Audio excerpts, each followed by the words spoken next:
وتعز من تشاء وتذل من تشاء. قال فأخبرني عن الإيمان. قال أن تؤمن بالله وملائكته وكتبه ورسله واليوم الآخر وتؤمن بالقدر خيره وشره. قال صدقت. قال فأخبرني عن الإحسان. قال أن تعبد الله كأنك تراه فإن لم تكن تراه فإنه يراك. وصدق رسوله النبي الأمين الكريم. برادران اسلام، آپ حضرات کے سامنے حدیث جبرائیل کا درس عرض کر رہا تھا.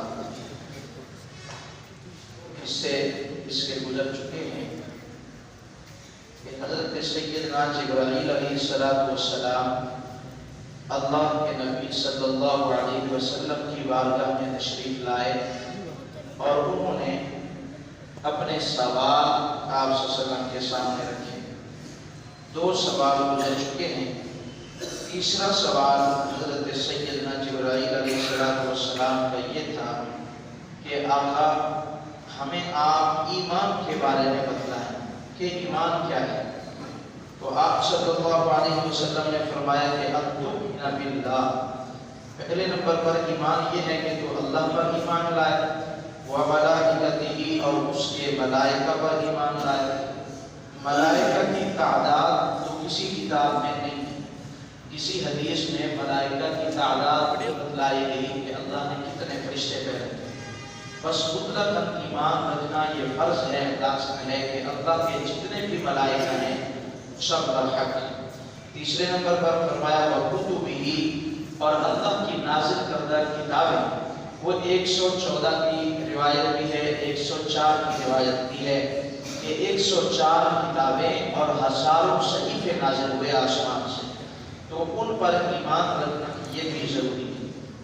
اور اس کے بعد ورسولہ، اللہ کے رسولوں پر ایمان رکھنا یہ بھی ضروری ہے.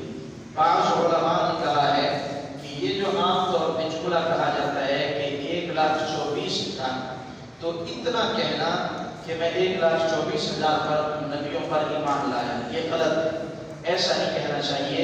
آگے تقریباً کا لفظ یا کم و بیش کا لفظ ساتھ میں ملانا چاہیے، کیونکہ کسی ایک نبی کی بھی اگر تکذیب کر دی، کسی ایک نبی پر بھی ہم ایمان نہ لائے، ہم تو کہہ رہے ہیں 1,24,000 نبی ان پر ہم ایمان رکھتے ہیں، تو ممکن ہے کہ 1,24,000 سے کم ہوں یا زیادہ ہوں. تعداد تو کسی حدیث میں نہیں ہے کہ اتنے متعین ہوں کہ اتنے ہی نبی ہیں.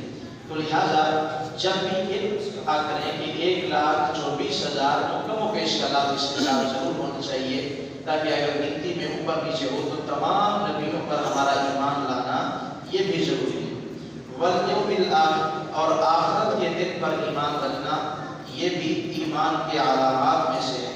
آگے وتؤمن بالقدر خیرہ وشرہ، اور اچھی اور بری تقدیر پر ایمان لانا یہ بھی ضروری ہے. اچھا، اس میں آپ دیکھیں پیچھے جو سوال تھا حضرت جبرائیل کا، اس میں آپ صلی اللہ علیہ وسلم نے شروع میں کہہ دیا تھا کہ گواہی دینا کہ اللہ وحدہ لا شریک ہے، اور آپ صلی اللہ علیہ وسلم پر کلمہ ایمان لانا، اور تقیم الصلاۃ، نماز قائم کرنا. اس میں دوبارہ آپ صلی اللہ علیہ وسلم نے تشہد کا لفظ اشہاد نہیں فرمایا، لیکن ایمان کے بارے میں شروع میں کہا تؤمن باللہ، پھر آگے جب تقدیر کی باری آئی تو دوبارہ کہا وتؤمن بالقدر خیرہ وشرہ.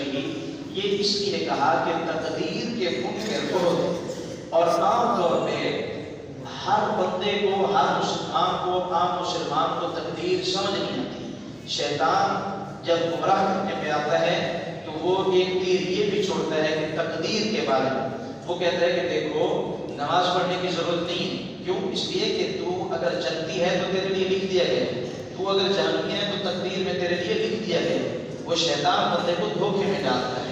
اور یہ اس لیے آپ صلی اللہ علیہ وسلم نے جب تقدیر کی باری آئی تو آپ صلی اللہ علیہ وسلم نے علیحدہ سے کہا تؤمن کا لفظ کہ تقدیر پر ایمان لانا یہ بھی ضروری ہے.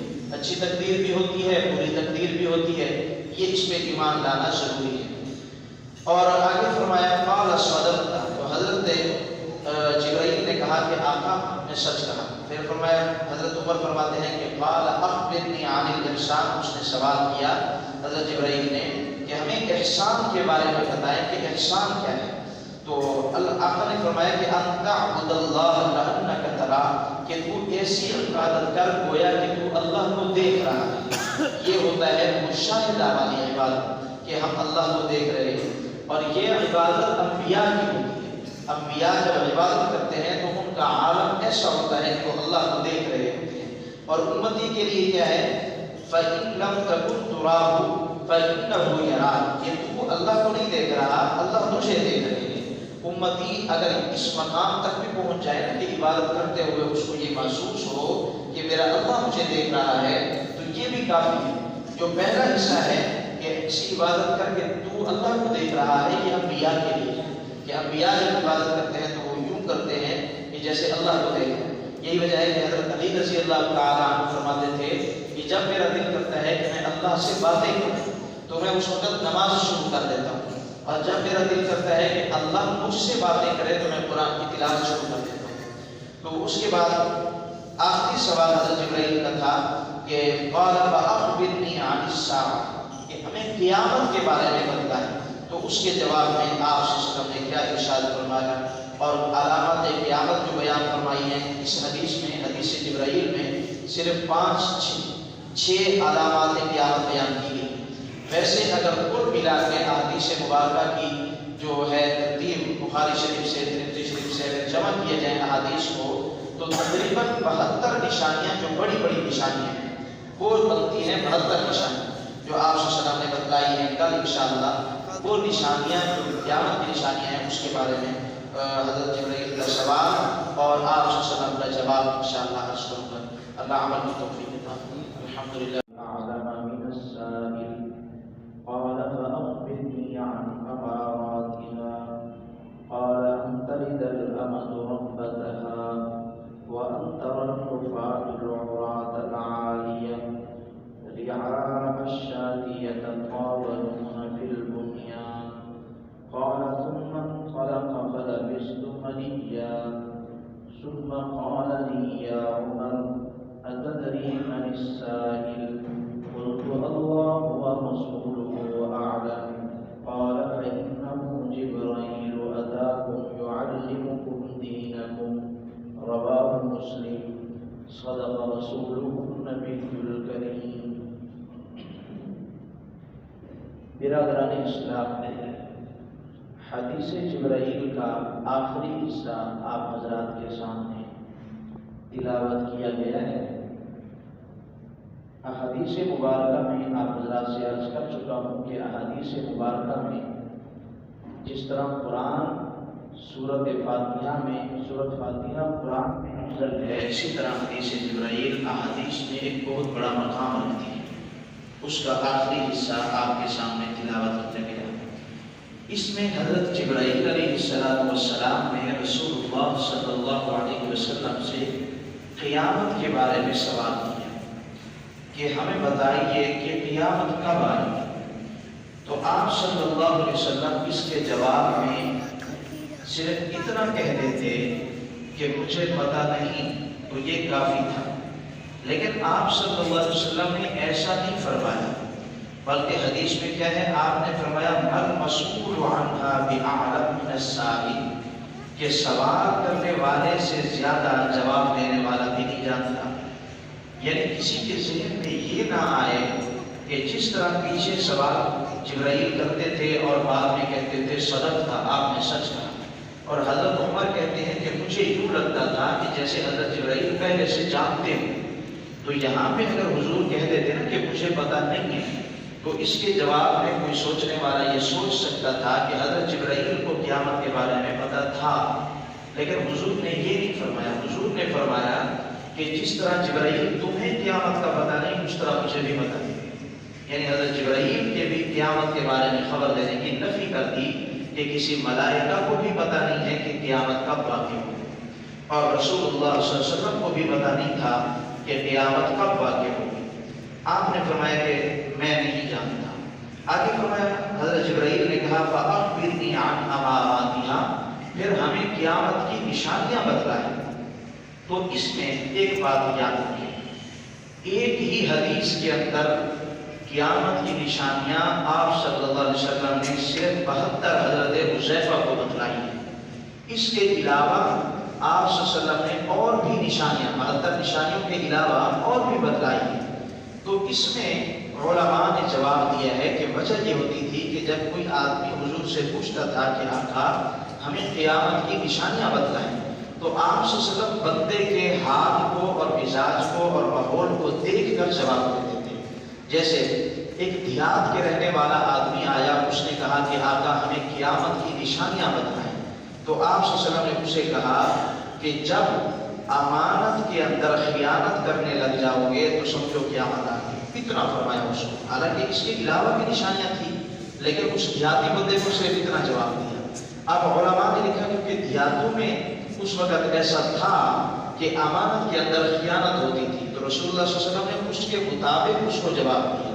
پھر دوسرا آدمی حاضر ہوا، وہ شہر میں رہنے والا تھا، تو اس کے بارے میں مجمع بھی لگا ہوا تھا، بہت سارے لوگ تھے۔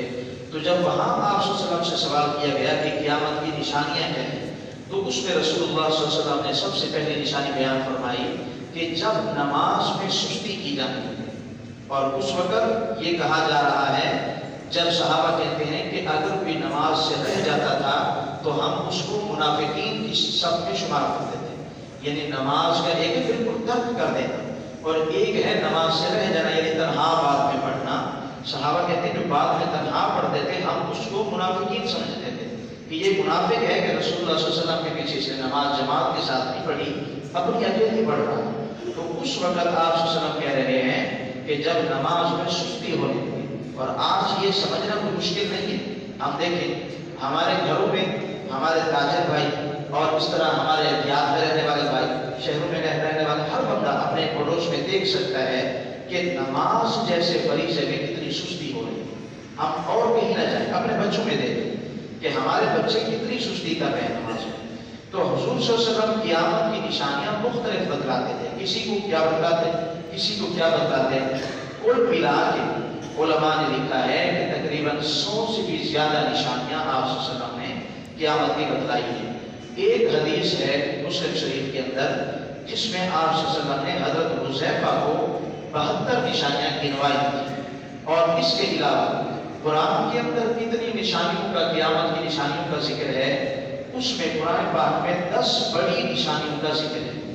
قیامت کی نشانیاں دو قسم پر ہیں، ایک ہے قیامت کے قریب جو ظاہر ہوگی، ایک ہے جو قیامت سے پہلے ظاہر ہوگی۔ قیامت کے قریب جو جا کر ظاہر ہوگی وہ ایک ہے دابۃ الارض کا نکلنا، زمین سے ایک جانور نکلے گا اور اس کا سر آسمان تک جائے گا اور وہ لوگوں کو تبلیغ کرے گا۔ دابۃ الارض قرآن میں بھی اس کا ذکر ہے۔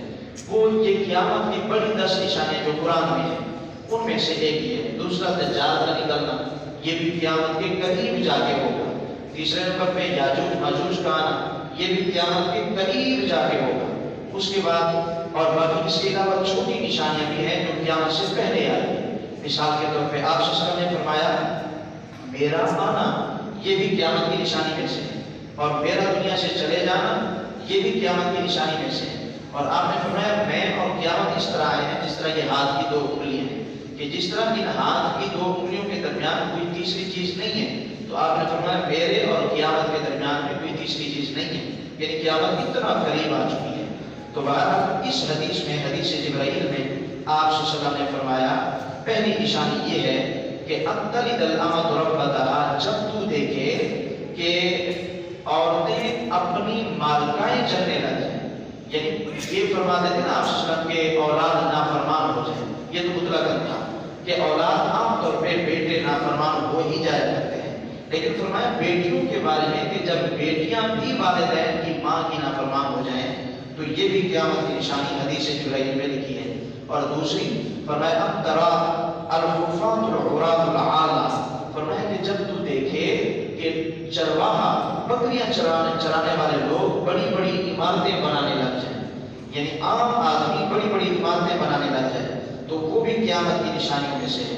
آگے فرمایا کہ جب تو دیکھے کہ لوگ اپنی عمارتوں پر فخر کرنے لگ جائیں کہ میں نے اتنی بڑی عمارت بنائی ہے، میں نے اتنی بڑی بلڈنگ بنا دی ہے، اس پہ فخر کرنے لگ جانا یہ بھی قیامت کی نشانیوں میں سے ہے۔